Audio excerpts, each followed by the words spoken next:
They haven't texted. You've checked your phone more times today than you can count. Not obsessively. You keep telling yourself it's not obsessive, but enough. Enough that you notice the absence.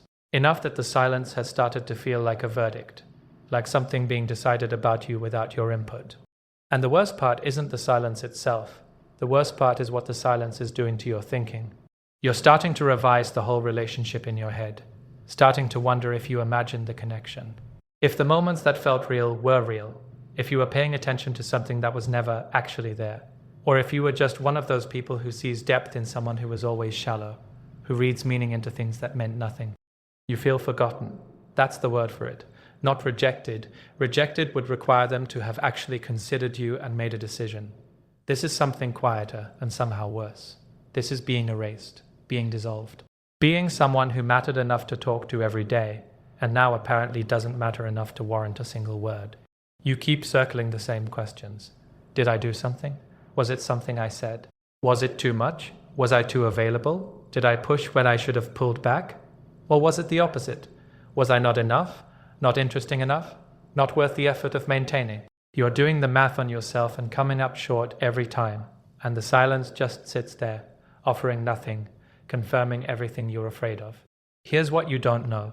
While you're doing that math, while you're revising the connection and questioning your own perception and checking your phone for the 100th time, they're thinking about you. Not occasionally, not in passing. Constantly. The kind of constantly that's starting to interfere with basic functioning. They're distracted at work. They're lying awake at night. They're in the middle of conversations with other people, and you're there, underneath everything, this persistent presence they cannot switch off, no matter how hard they try. You feel forgotten. They're thirsting. Both of these things are true at the same time. And the gap between them, between what they're experiencing internally and what you can observe from where you're standing, that gap is the entire problem. Not just the problem between you two. The entire problem with how avoidance exists in relationships. Full stop. Understanding the gap won't fix everything, but it might fix the story you're telling yourself about what the silence means. And that story matters, because right now the story is destroying you. What's actually happening inside them right now? Let's be specific about this. Not general, not they have feelings too. That's too easy to dismiss. Specific. They woke up this morning and you were the first thing they thought about. Not in the sweet romantic way, in the intrusive way. The kind of thought that lands before you've even fully surfaced from sleep, before you've decided to think about anything, before you have any defenses up. Just there, you, in their mind before the day even started. They went through the motions of their morning, made coffee, checked their phone, and felt something shift in their chest when there was nothing from you. Not relief, the opposite of relief. A small dropping sensation, like something expected to be there that wasn't. They noticed it, tried not to notice that they noticed it. By mid-morning, they'd thought about texting you 4 times, maybe 5. Each time they picked up the phone, typed something in their head, talked themselves out of it. Too casual, too eager, too revealing. What if you don't respond? What if you respond but it's short, polite, clearly obligatory? What if reaching out proves that they need you more than you need them? And you can tell, and now you have power they're not willing to give you. So they put the phone down, again, and felt worse. This is the thing about their silence that you cannot see from the outside. It is not comfortable for them. It is not the silence of someone who has moved on and found peace. It is not indifference wearing the costume of distance. It is an active, effortful, exhausting project.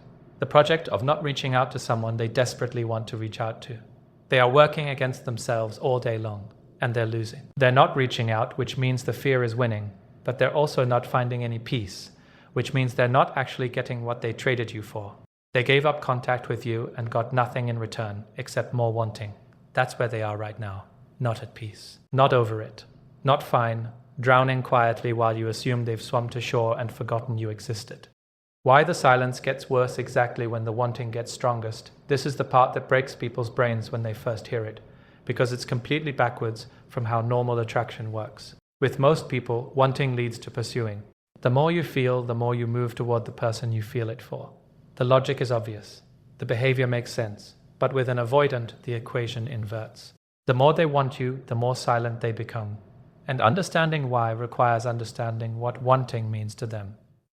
Not what it means to you, but what it means to a person who learned very early that needing someone is the most dangerous thing you can do. Think about it from inside their nervous system for a moment. Every time they've needed someone, really needed someone, in the deep, dependent way that feels like survival. Something bad happened. Maybe the person left. Maybe the person stayed, but was inconsistent, sometimes warm and sometimes cold.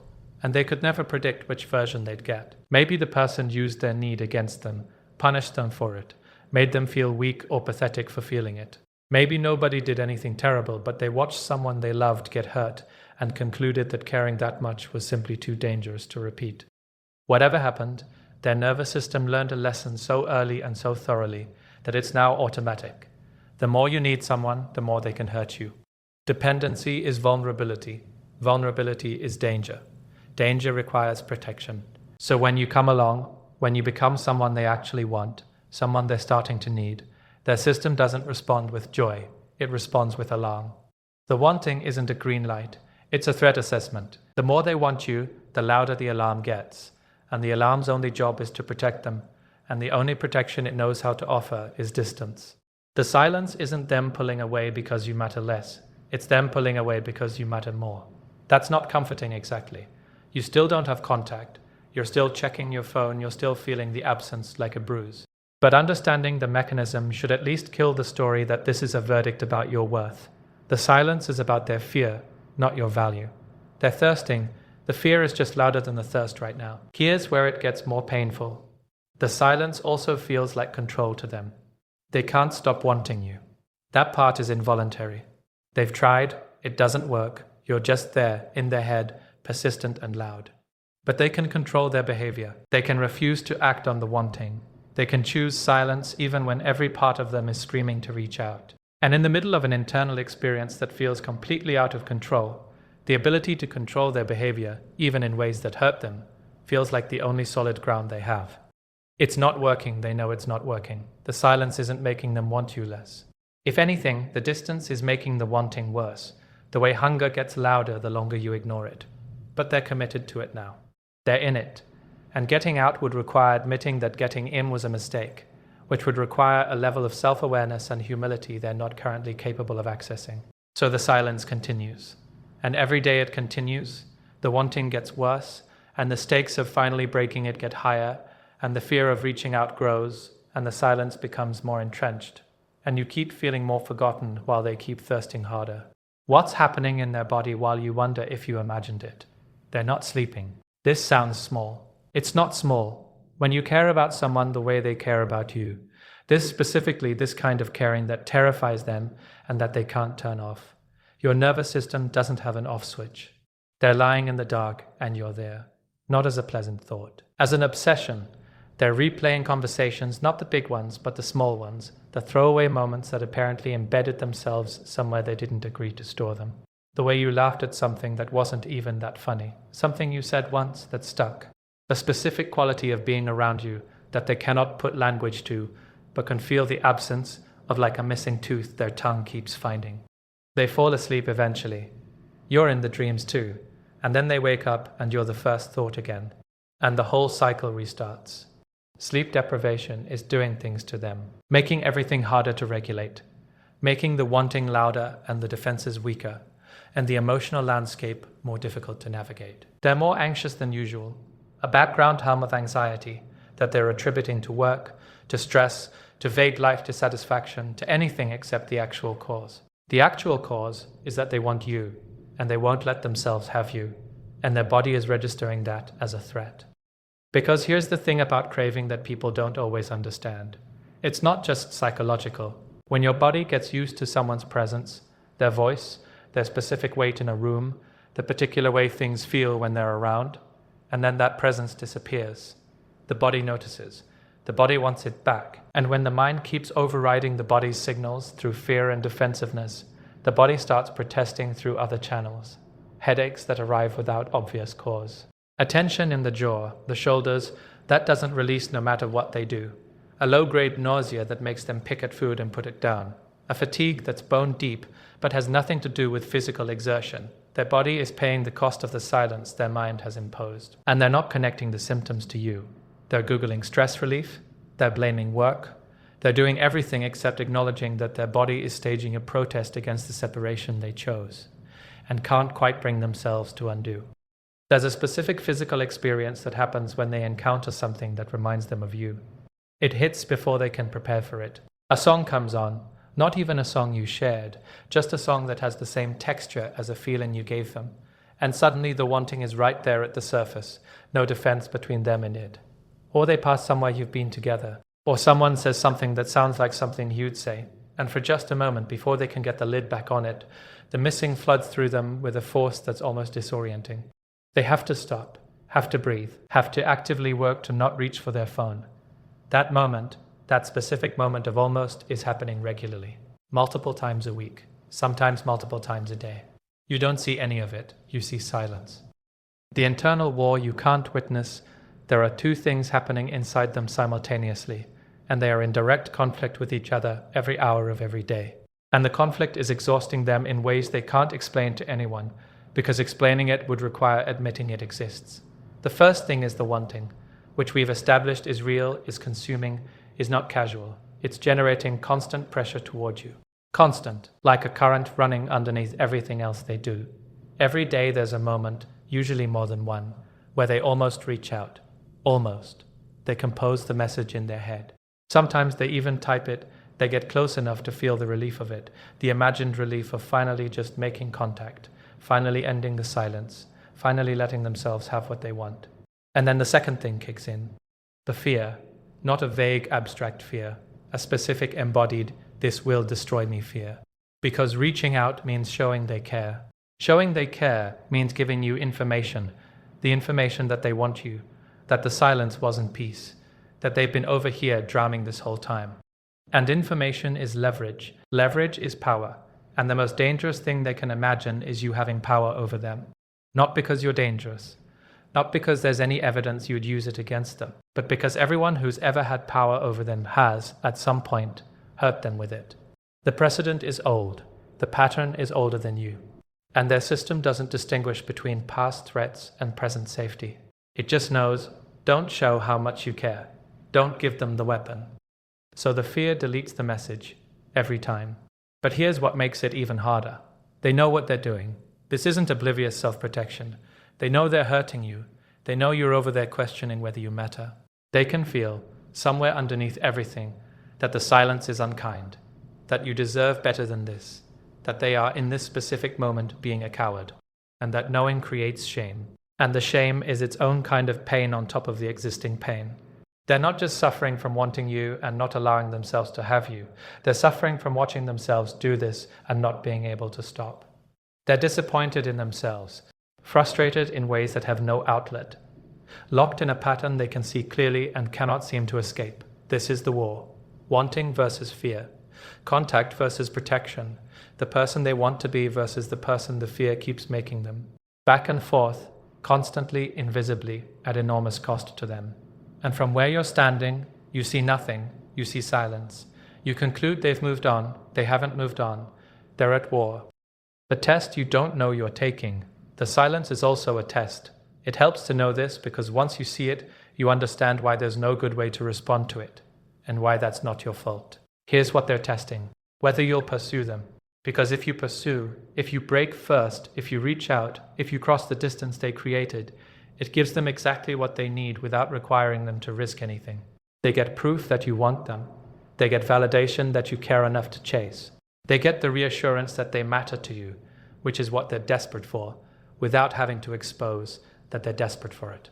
If you pursue, they have information and you have vulnerability. The power balance tips in their favor without them having had to do anything to earn it. So they wait. They create the silence, and they wait to see what you'll do with it. But here's where it becomes a trap for them too, because the test is rigged in a way they haven't thought through. If you pursue, if you do the thing they're hoping for, you've just confirmed that their strategy works. Distance creates pursuit. Withdrawal brings you closer. They have now accidentally trained themselves to go silent whenever they want reassurance, because silence is what gets them chased. The pattern is reinforced. They'll use it again, automatically, the next time fear spikes. And you'll be chasing them indefinitely, filling in every gap they create with your effort, doing the emotional labor of maintaining a connection that only stays alive because you keep resuscitating it. You cannot build a relationship on that foundation. You'll exhaust yourself. you'll start resenting them. Eventually, you'll stop chasing, not because you stopped caring, but because you ran out of the energy that chasing requires. And when you stop, they'll be confused. They'll feel abandoned. They won't connect their silence to your eventual withdrawal, because they never connected their silence to the test it was running. And if you don't pursue, if you give them the space the silence seems to request, they interpret that as evidence you don't care. Seriously, the silence they created to test your caring gets used as proof of your not caring when you don't rush to break it. They'll think, if they really wanted this, they would have reached out. They didn't reach out. So clearly they don't want this, which confirms my fear that I'm not important to them, which is why I needed to protect myself with silence in the first place. They built the exact conclusion they were afraid of and called it evidence. Both outcomes, pursuing or not pursuing, feed the dysfunction.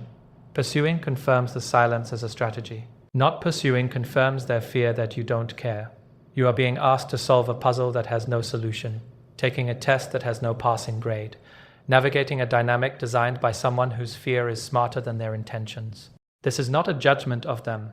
This is just a description of what fear does to people. It makes them create situations that prove their fears justified, even when the fears were never justified to begin with. Knowing this doesn't tell you what to do, but it should take the self-blame off the table. You're not failing the test. The test was designed to be failed.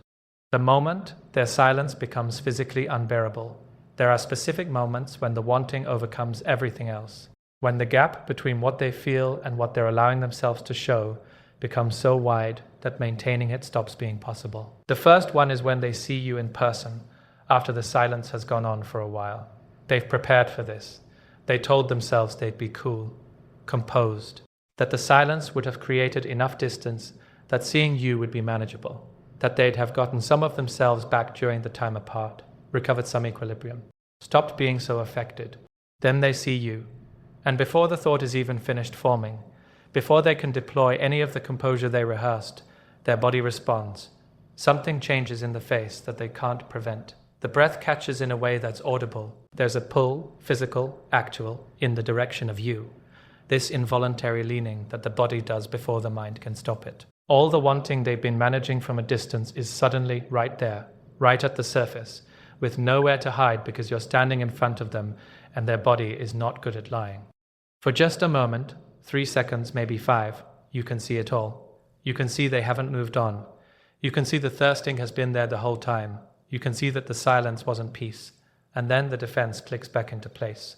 The face neutralizes. The posture adjusts. They say something casual, something that performs normalcy, something that recreates the distance the sight of you just collapsed.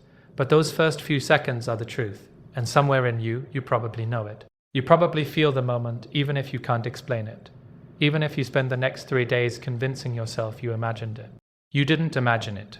The second unbearable moment is when they hear you might be spending time with someone else. Suddenly, the silence that was supposed to be protective becomes the thing that's going to cost them you.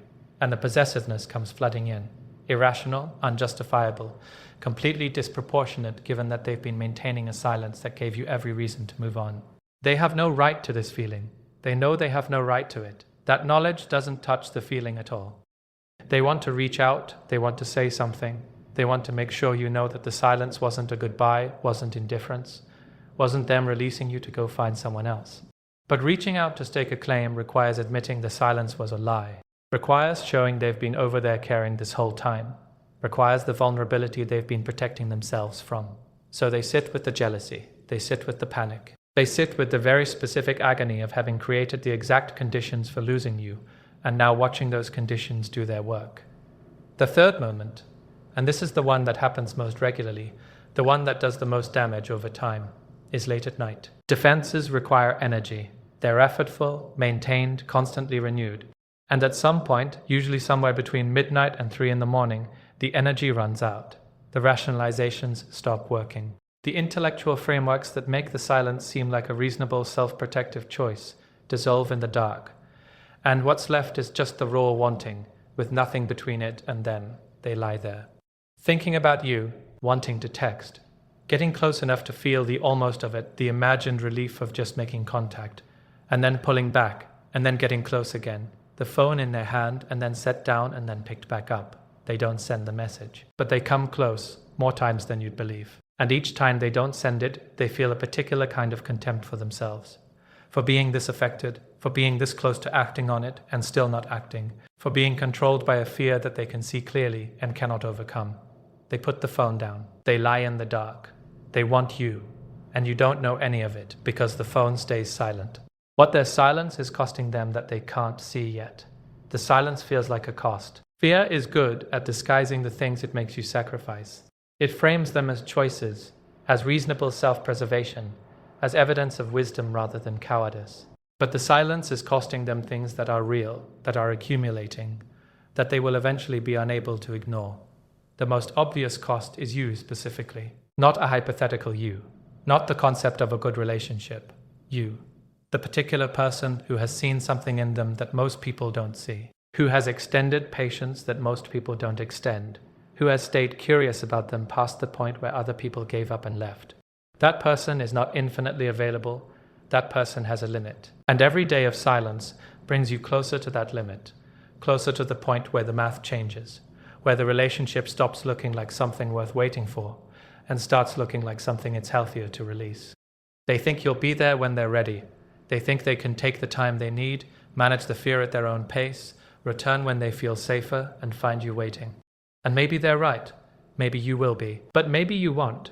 Maybe the silence goes on long enough that you decide, reasonably, sanely, in an act of self-respect, that this person cannot meet you and you need to stop waiting for them to. Maybe by the time they're ready, you've already done the hard work of letting go and you're not available to be returned to. That possibility doesn't feel real to them yet, which is why they're still maintaining the silence. When it becomes real, it'll be too late to use as motivation. The second cost is the intimacy that could have made them less afraid. This is the cruel irony at the heart of avoidant patterns. The thing that would reduce the fear, genuine intimacy, the experience of being known and accepted by someone who stays, is exactly what the fear prevents them from building. They need evidence that vulnerability is safe. They can only get that evidence through being vulnerable. The fear prevents vulnerability, so the evidence never accumulates, so the fear never reduces. The silence is a perfect example of this trap in action. If they broke the silence, if they reached out and told you even a fraction of what they've been experiencing, your response might be exactly what they need. You might respond in a way that proves they were safe to reach out, that caring about you doesn't automatically lead to being destroyed by you, that you can handle their realness and still choose to stay, but they won't know that until they try. And trying requires risking the worst case, and the fear of the worst case is stronger than the hope for the best case. So the silence continues, and the intimacy doesn't deepen, and the fear stays exactly as loud as it's always been, because nothing is happening to challenge it. The third cost is the one that might matter most in the long run, their own self-respect. Somewhere underneath the defense, in a place the fear can't fully muffle, they know. They know the silence is cowardice. They know they're letting fear make decisions their actual self would never endorse. They know they want you, and they're too scared to pursue you. And that combination makes them, in this specific situation, someone they don't admire. They're watching themselves do this. They're aware. And the gap between who they want to be and who the fear keeps making them is quietly eroding something essential. It shows up as irritability, as restlessness, as a vague but persistent sense of having failed at something important. They don't name it as what it is, but it's there. The self-disappointment of knowing you're being controlled by something you can see clearly and cannot stop. They are paying for the silence every day. They just don't have a vocabulary for what they're paying yet. Why? They'll probably waste this moment. The silence, as awful as it is for both of you, contains an opportunity. The pain of wanting you and not allowing themselves to have you is severe enough to be useful. Pain that severe, if it's faced honestly, if it's brought to the right kind of help, can become the thing that finally cracks the pattern open. They have evidence right now that their defensive patterns are costing them something they don't want to lose. That's actually rare. That's the thing that drives people into therapists' offices and does the uncomfortable work of looking at wounds they've spent decades avoiding. The opportunity is sitting right there in the middle of the suffering. They're going to waste it. Not because they're bad people, because the alternative, actually addressing the roots of this, requires something their fear has made nearly impossible. Admitting they need help. That they are not, despite the carefully maintained image of self-sufficiency, fine on their own. That their patterns are not quirks or preferences, but are actively destroying their chances at the kind of connection they actually want. That the identity they've built around not needing anyone is fiction, protective fiction, fiction that's costing them everything real. The admission is humiliating in ways that are hard to overstate. To go from "I don't need anyone" to "I need a therapist to help me understand why I can't stop destroying every relationship I care about" is a distance their ego currently cannot travel. So instead, they'll just endure it. They'll tolerate the pain because tolerating pain is familiar and growth is not. They'll wait for the intensity to decrease, and it will decrease, eventually, the way all acute pain decreases. And they'll tell themselves they're over it, when really they've just gotten numb to it. They'll find someone new at some point. They'll repeat the pattern, they'll thirst in silence again, and feel forgotten again from the other side, and wonder what's wrong with them without being quite willing to find out. This is the most painful part of the whole picture. Not the silence, not the fear, the waste of the opportunity the pain creates. You can't make them take it. That has to come from inside them, from a reckoning that's entirely theirs to arrive at. And it usually comes, if it comes at all, after a loss so significant they can't minimize it, can't explain away, can't recover from without help. You might be that loss, after the fact, too late. Or you might not be, and they carry this pattern into the next relationship and the one after that. And the opportunity keeps getting wasted because the fear keeps winning. What you do with all of this. Here's the part where I don't tell you what to do, because I don't know your specific situation, your specific history, what's been said and unsaid between you, what you've already tried and how much of yourself you've already spent. You know those things. But I can tell you what knowing this should change and what it shouldn't. It should change the story you're telling yourself about what the silence means. The story that you've been forgotten, that you imagined the connection, that you were naive to believe you mattered. That story is not accurate. They're thinking about you constantly. The connection was real. You didn't imagine depth that wasn't there. The silence is fear, not indifference. Understanding that won't close the gap, but it might stop the self-destruction. Stop the math you've been doing on yourself that keeps coming up short. It should not change your standards for what you're willing to accept. Understanding why someone is silent doesn't mean silence becomes acceptable. Understanding why someone can't show up doesn't mean not showing up stops having a cost. You can hold both things simultaneously: compassion for their struggle, clarity about what you need, and those two things don't have to cancel each other out. The question you actually need to answer isn't, do they care about me? They do. That much is clear. The question is whether caring about you, while being unable to show it, is enough. Whether the love that lives entirely on the inside of someone, invisible and inaccessible, is the kind of love you can build a life around. Some people will say yes. Some people, for reasons that are entirely their own and entirely valid, decide that what they can sense is enough, that they can love someone through their limitations, that the relationship is worth the cost. That's a real choice, and it's nobody else's place to tell you it's wrong. But if you're honest with yourself, if you sit with the question long enough to get past the wanting of it and the fear of losing it, you probably already know the answer. You feel forgotten. That feeling is information. The feeling doesn't lie. What they're doing internally is real, and it matters, and it deserves compassion. But it's not reaching you. It's not getting across the gap. It's not creating the experience of being loved by someone who can show you that you're loved. And that experience, not the sensing of it, not the inferring of it, not the piecing together of it from behavioral evidence and unguarded moments, and the way they looked at you that one time, the actual direct experience of being loved clearly, consistently, by someone who's brave enough to show you. That's not too much to ask for. That's the minimum. The truth about the gap, you feel forgotten. They're thirsting for you. Both of those things are true, and they're happening simultaneously, and the gap between them is not going to close on its own. The gap closes one way. They do the work. Not the theoretical, someday when I'm ready work. Actual therapeutic work, with an actual sustained period of time. Work that goes into the old wounds that created the fear, that develops the capacity to tolerate vulnerability, that builds the muscle memory of choosing connection over protection when both are pulling at them at the same time. Without that work, the pattern is who they are. The silence will return. The next time fear spikes, the next time the wanting gets loud enough to scare them, they'll do what they've always done, and you'll be back here, checking your phone, feeling forgotten, not knowing that on the other side of the silence, someone is thirsting for you so hard they're not sleeping. You can stay and require the work. You can set that as the condition, the non-negotiable, the thing that has to happen for the relationship to continue. Some people are worth that conversation. Some situations have enough evidence of genuine desire to change that asking for it is reasonable. Only you know if this is one of them.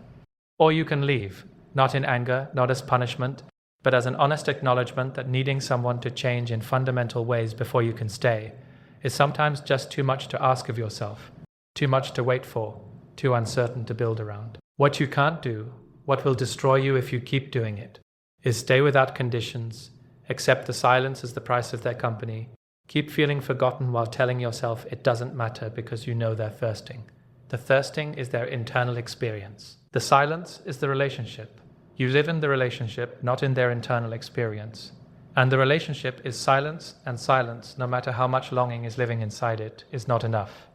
They're thirsting for you, desperately, genuinely, in ways that are costing them sleep and peace and self-respect.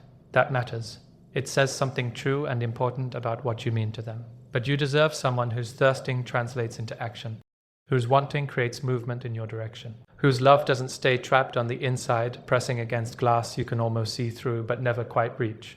You deserve to be someone's first text in the morning, not just their first thought. You deserve the love that makes it across the gap. Go find it.